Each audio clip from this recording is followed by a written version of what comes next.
In this video, I'm going to show you how to turn off upcoming friends or friends' birthday notifications on Facebook. If you find this video helpful, please consider to like this video and subscribe to my channel. In saying that, let's just jump straight into the video.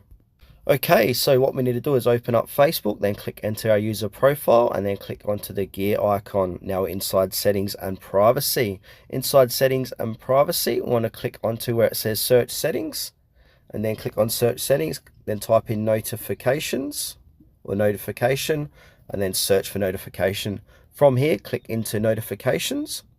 And now if we scroll down, we'll see birthdays. Click into that. And now, as it states here, these are notifications about your friend's birthday. So here's an example. So Josephine has a birthday today. Wish her the best. So if you want to disable this notifications, go ahead and toggle this off. So turn off, and you won't receive them on Facebook by push, email, or SMS. So yep, turn that off. And also, if you want to turn these back on, just reverse this and enable this.